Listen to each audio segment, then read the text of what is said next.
Most commercial lease disputes don't start in the lease, they start here, in the heads of terms, where key legal and financial risks are quietly agreed, often without fully understanding the consequences. In England and Wales, heads of terms are the foundation of every commercial lease, and while they're not legally binding, they determine how the entire lease will be drafted and where the risk sits.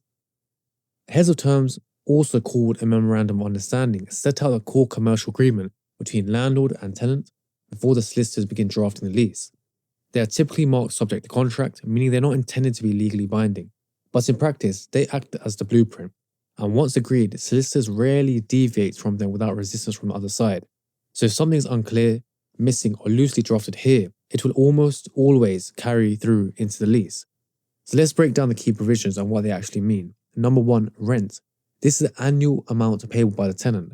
But what matters is not just the figure, it's whether it's subject to a rent review and how that review operates. For example, upward-only reviews will remain common in commercial leases. Number 2, term.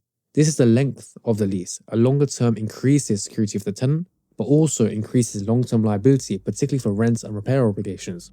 Number 3, repairing obligations. FRI v internal only. This is one of the most important clauses. A full repairing and insuring lease means the tenant is responsible for all repairs, including structural elements, and reimburses the landlord for insurance. An internal repairing lease limits the tenant's obligations to the interior only, excluding structure and external elements.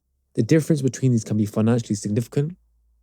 An FRI lease can expose the tenant to substantial repair costs, even if the property was already in disrepair. Number 4, insurance. Usually, the landlord insures a building and recovers a premium from the tenant. But the heads of terms should clarify who insures, what risk is covered, whether rent is suspended if the property is damaged. If this isn't clear, disputes can arise after damage occurs. Number 5, break clause.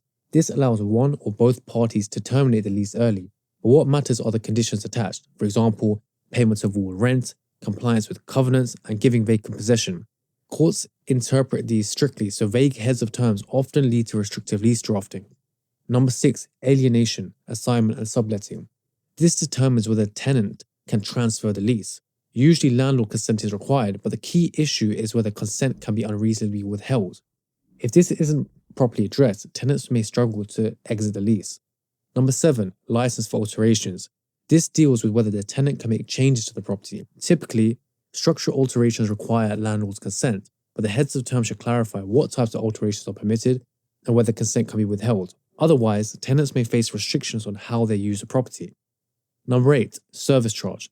This covers the tenant's contribution to maintenance of common parts.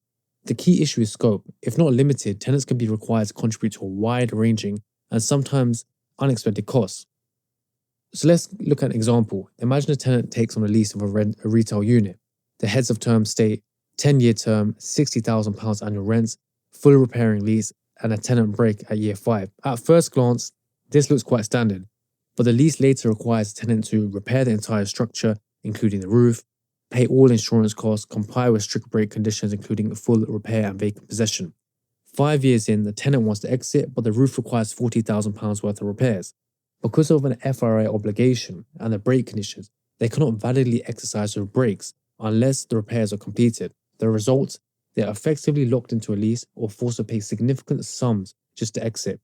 And the key point is this, that risk was already embedded in heads of terms. Legally, heads of terms are generally not binding due to lack of intention to create legal relations.